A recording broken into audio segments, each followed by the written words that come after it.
I never thought I'd be the guy telling a story like this, but here we are. My name's James, and I've been married to Sarah for 5 years now. We met in college, fell hard, and got married in what I thought was the perfect wedding.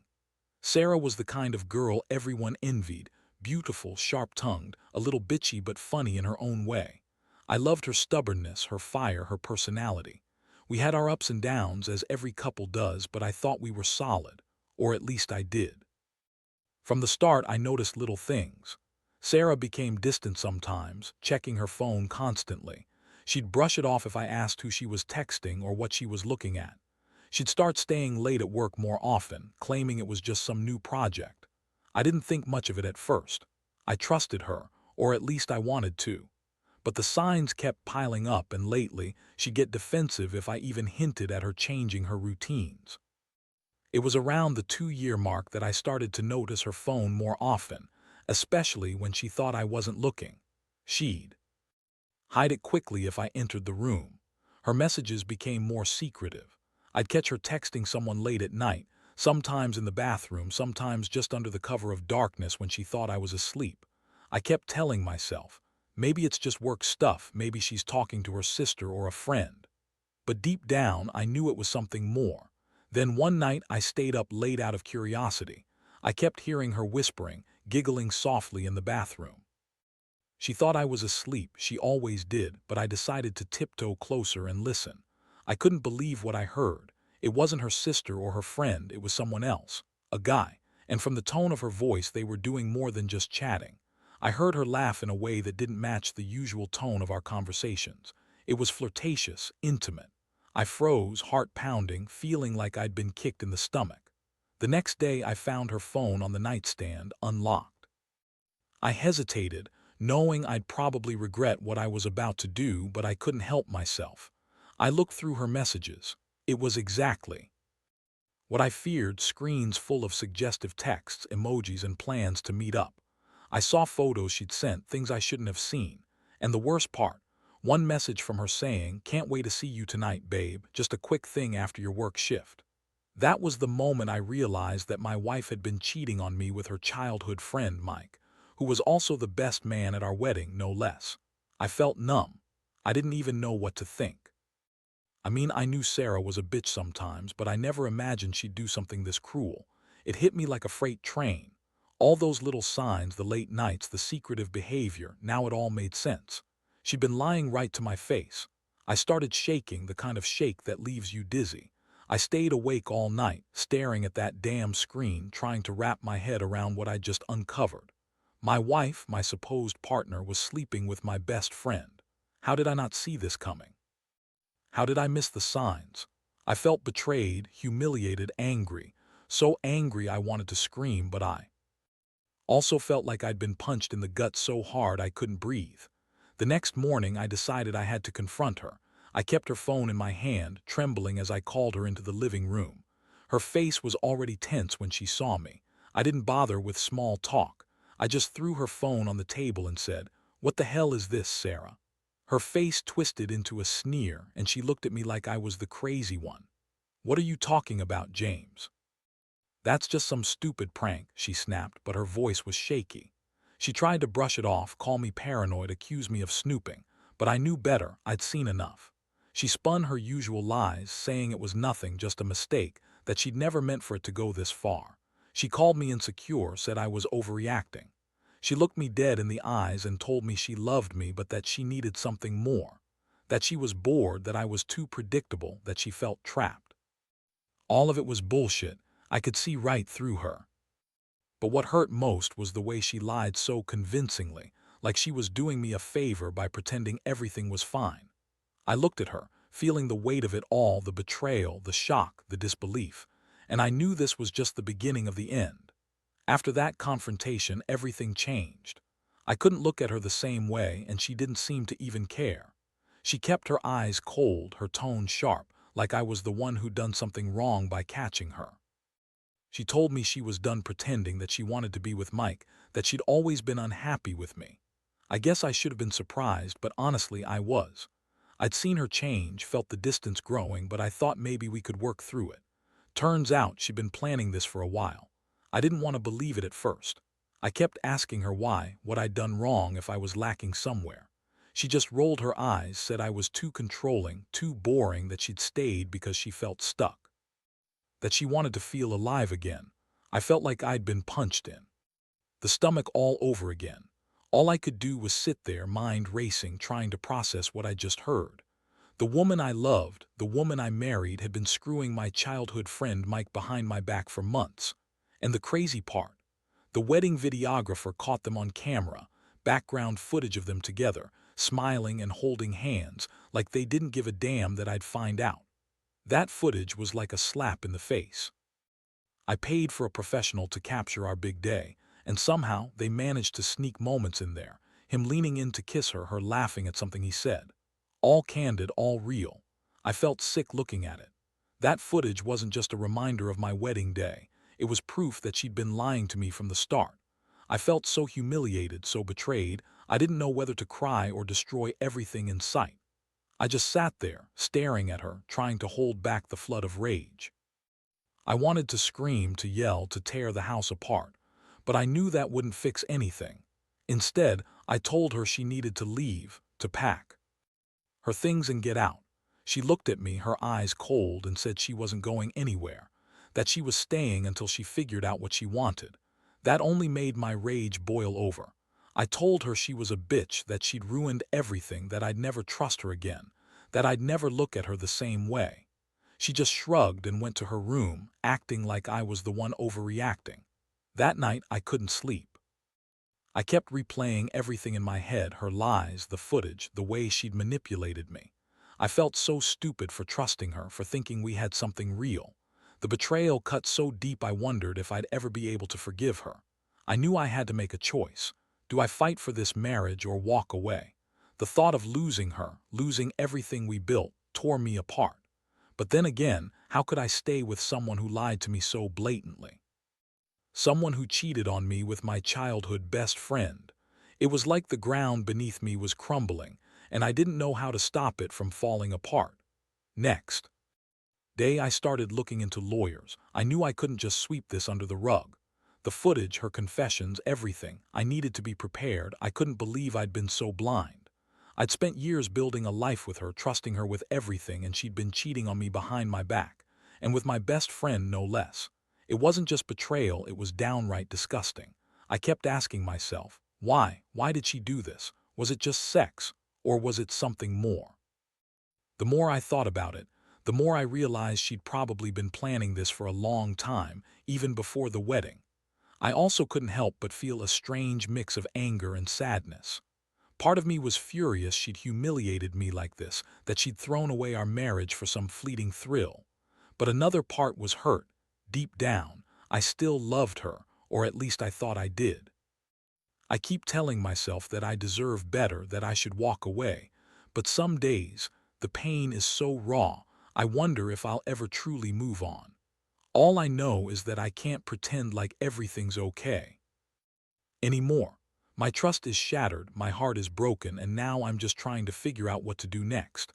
I guess I learned something through all this. Trust is so fragile, and once it's gone, it's almost impossible to get back. I also learned that sometimes people aren't who they seem to be. Sarah, my wife, turned out to be someone I didn't recognize anymore. Someone who lied, cheated, and disrespected everything we once had. I don't know what's worse, her betrayal or the way she's acting like I'm the one overreacting. But I do know one thing, I will not be a fool again. Not ever. After a few days of sitting in my own head, trying to make sense of everything, I knew I had to take action. I couldn't just sit around feeling sorry for myself or hoping she'd suddenly change her mind. That's when I started planning my revenge, though I wasn't quite sure what that looked like yet. All I knew was that I didn't want her to think she could get away with betraying me, with humiliating me in front of everyone, including our friends and family. I spent hours combing through the footage from the wedding video. The footage I'd thought was just background shots turned out to be more revealing than I expected. There was Mike, whispering in her ear, her leaning into him a little too close. The way she looked at him, it wasn't just friendship. She looked at him like he was the only person in the world, and honestly, that hurt worse than anything. I kept replaying those moments, trying to remember if I'd noticed anything else before. I hadn't. I was blind, completely blind. But now I knew the truth. And with that truth came a burning desire to make her regret what she'd done. I decided I'd make her feel just as betrayed as I did, if not more. I wanted her to realize she couldn't lie and cheat and get away with it, not without consequences. So I started by digging into her phone, her social media, even her email. I wanted to find out if she'd been sneaking around with anyone else, or if Mike was just the tip of the iceberg. What I found was even uglier. There were messages from other guys, flirtatious texts, late-night calls. She wasn't just cheating with Mike. She was throwing herself at anyone who would give her attention. That realization made my blood boil. She'd been playing me for a fool, and she didn't even care. But I didn't want her to think I was just going to confront her and call it quits. No, I wanted to take control. I wanted her to feel the pain I'd been feeling, see what it's like when your entire world crumbles around you. That's when I decided to do something I knew she'd hate. I reached out to some of her friends, told them enough to make her look bad, things that would make her realize how much she'd been lying to everyone, especially me. I also contacted Mike directly. I told him I knew everything about the affair, the footage, the messages. I let him know I wasn't fooling around anymore.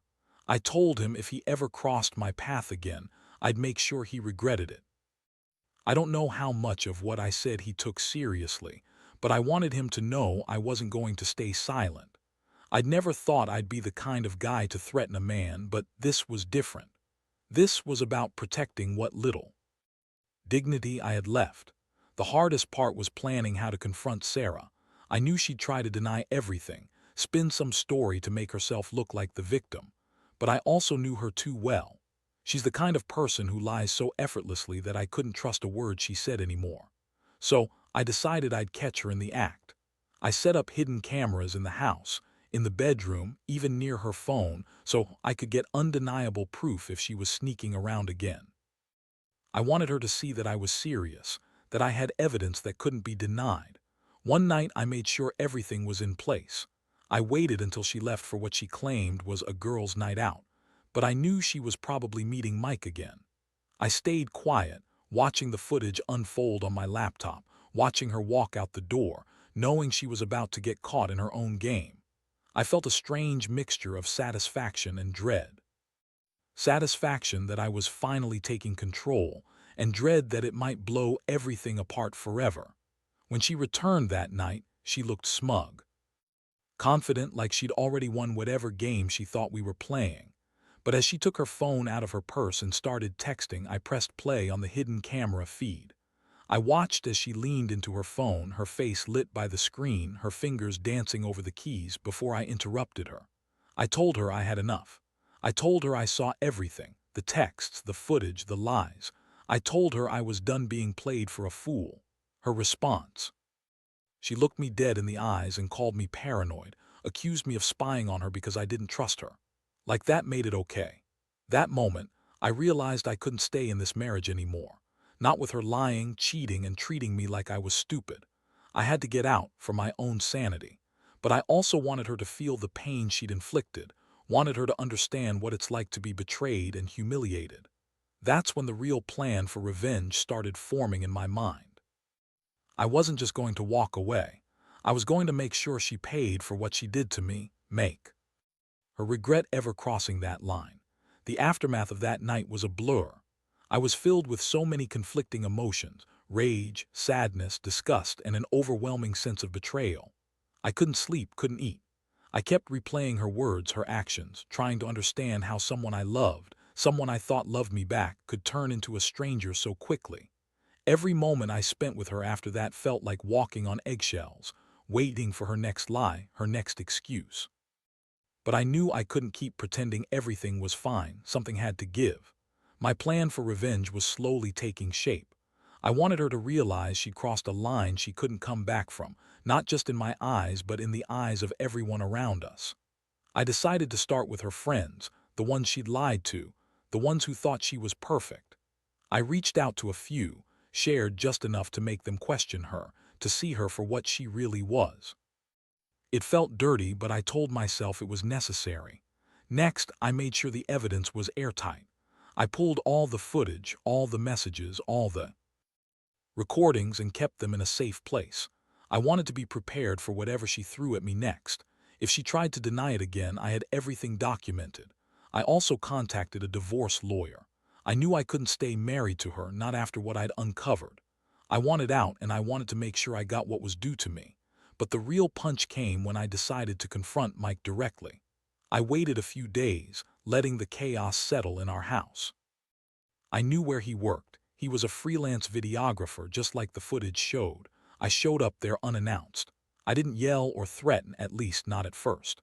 I just wanted him to see that I wasn't playing around. I told him I knew what he'd done, that I had proof, and that if he ever crossed my path again, he'd regret it. I didn't physically threaten him. I just made sure he understood I wasn't someone to mess with. That alone was enough to make him nervous. Meanwhile, Sarah started to get tense. She knew I was onto her, and her bitchy attitude only got worse. She kept telling me I was crazy, that I was insecure, that I was making a big deal out of nothing. But I saw through her lies. The more she lied, the more I knew she was trying to manipulate her way out. I kept quiet, biding my time, waiting for the perfect moment to strike back. One afternoon, I came home early from work, and I saw her sneaking around with her phone. I followed her into the bedroom, caught her trying to delete messages. That was the moment I snapped. I told her she was done playing games, that I had enough. I told her I knew everything, the affair, the lies, the manipulation, and she had to choose. Tell the truth now, or I would expose her in front of everyone. Her face drained of color. She started crying, but it was fake, I could tell. Her tears didn't fool me anymore. I told her I wasn't going to be her fool, her punching bag, or her fallback plan. I was done. I told her she could stay and keep lying, or she could leave, her choice. But I wasn't going to be the one to walk away with my dignity intact. No, I was going to make her regret ever betraying me. I wanted her to see what it felt like to be humiliated, to be exposed. I wanted her to know I was serious. She finally broke down and admitted everything. She said she was sorry, that she never meant for it to go this far. But I didn't believe her. Sorry doesn't cut it when you've been sleeping with a man who was supposed to be your best friend at our wedding. Sorry doesn't erase the years of trust I'd given her, only to have it shattered in an instant. That night, I told her to pack her bags. I told her she wasn't welcome in my house anymore. Watching her leave was one of the hardest things I'd ever done. It felt like I was losing not just my wife, but my entire world. I thought I'd be crushed, but honestly, I felt a strange sense of relief too. It was like a weight had been lifted from my shoulders, and I could finally breathe again. I knew I'd be okay, eventually. But right then, I just felt numb. I decided I'd leave the door open for her to come clean, to do the right thing, but I also knew better than to trust her again. The damage was done. I needed time to heal, to rebuild myself. I didn't want revenge just yet, at least not in a way that would make me look desperate or vindictive. But I was determined to make her regret what she'd done. That was my new plan, to show her that she couldn't betray me without consequences. And somehow, I knew I'd come out the other side stronger. The days that followed were a roller coaster. I threw myself into planning my next moves, trying to keep a clear head amid the chaos. I couldn't believe how much my world had turned upside down in such a short time. I was falling apart inside, but I also knew I had to be strategic. I wanted her to see that she'd destroyed everything we built, not just through her lies, but through her reckless actions. I stayed silent around her for a while, letting her stew in her guilt. I didn't respond to her snide comments or her attempts to play the victim. Honestly, I was done playing her game. Instead, I focused on gathering even more evidence. I knew she'd try to spin it, deny everything again, so I made sure I had everything: screenshots, recordings, witness statements. I wanted irrefutable proof that she'd been unfaithful, manipulative, and selfish. I was laying the groundwork to finally get closure. Meanwhile, I reached out to a divorce lawyer. I wanted to make sure I had everything in order if I decided to pull the trigger. I told her I was serious about ending it, and I wasn't going to be a doormat anymore. I told her she could keep lying, but I'd be damned if I'd let her ruin me. I also contacted a private investigator, just to be sure there weren't any other surprises hiding in the shadows. I wasn't about to let her blindside me again. The most surprising part was how she reacted when she realized I was serious. She started pleading, crying, begging me not to leave. She said she'd changed, that she was sorry, that it was a mistake. But I'd heard that kind of shit before. I knew better. Sorry didn't fix years of betrayal. It was just words, empty promises designed to manipulate me into staying. I told her I didn't want to hear it, that I'd already made up my mind. If she wanted to be with Mike or whoever else, then she could go. I wasn't going to be the fool anymore. One afternoon, I got a call from someone I'd contacted, my lawyer. We scheduled a consultation and I got the official paperwork ready for divorce proceedings. It was a strange feeling, knowing I was about to start over, but I also felt a strange sense of liberation. I'd been living in a lie for so long, and now I was finally free of it. It hurt, yes, but it also felt like a weight had been lifted. I was finally taking control of my life. The funniest part, I also started to cut her out of my social circle. I told her friends the truth, how she'd lied and cheated, and I refused to pretend like I was okay with her anymore. Some of them were sympathetic, some were. Honestly, I didn't care anymore. I knew who she really was now. The woman who had once been my wife turned out to be someone I barely recognized. And as much as it hurt, I knew I'd be better without her. I started going out more, reconnecting with old friends, focusing on myself. I'd lost so much in the chaos, my trust, my peace of mind, but I was determined to rebuild. I realized I had been so blinded by love that I ignored the signs, the lies, the betrayal. But now I saw everything clearly. I'd survived the storm. I'd been through hell, but I was still standing. I knew I'd come out stronger, even if it didn't feel like it right now. Looking back, I learned a lot from this nightmare. Trust has to be earned, not given blindly. People can surprise you, sometimes in the worst ways. And revenge, it's a double-edged sword. I didn't do it just to hurt her. I did it to regain my dignity and self-respect. I wanted her to feel what I felt: humiliated, betrayed, powerless. And honestly, I think she did. Seeing her desperate, crying, trying to manipulate her way back, those moments made it clear I'd finally taken control again. I don't know what the future holds, but I do know one thing: I'm done with her, done with the lies, and I'm finally ready to move on.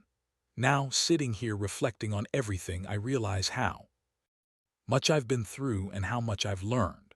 This whole ordeal has changed me in ways I never expected. It's made me more cautious about whom I trust, but it's also given me a new sense of strength I didn't have before. I used to think love was enough, that if someone told you they loved you, that was all that mattered. But now I see that love isn't just about words or feelings. It's about honesty, loyalty, and respect. Without those, everything crumbles. Getting rid of Sarah wasn't easy, but it was necessary. It was a brutal wake-up call, but I'm grateful I caught her before I got even more deeply entangled in her lies. I found out the hard way that sometimes people aren't who they appear to be.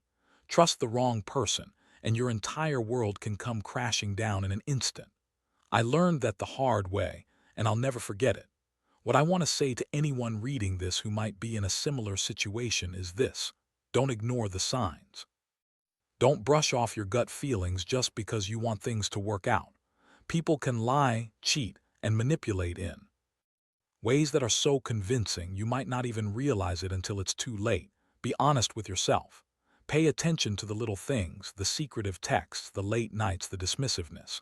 Because if you don't, you might end up like me, feeling like a fool for trusting someone who never deserved it. And if you do find yourself betrayed, remember that you're not alone. It hurts like hell and it'll take time to heal, but you will heal. You will become stronger. I didn't think I'd get to this point, but here I am, finally ready to move forward. I've cut out the lies, the betrayal, the toxicity. I've taken control of my life again. Most of all, I've learned that revenge isn't about destroying someone else. It's about reclaiming your dignity and peace of mind. I didn't want to be a victim forever. I wanted to stand tall again, to prove that no matter how much someone tries to break you, you can come back stronger. And I believe I will. So for anyone out there who's been betrayed, remember, you're better than the lies they told you. You deserve honesty, respect, and someone who truly cares. Don't settle for less. Take your time, heal your wounds, and don't be afraid to start over. Because at the end of the day, your happiness is what matters most. And if someone betrays that, you have every right to walk away and rebuild. better, stronger, and wiser than ever before.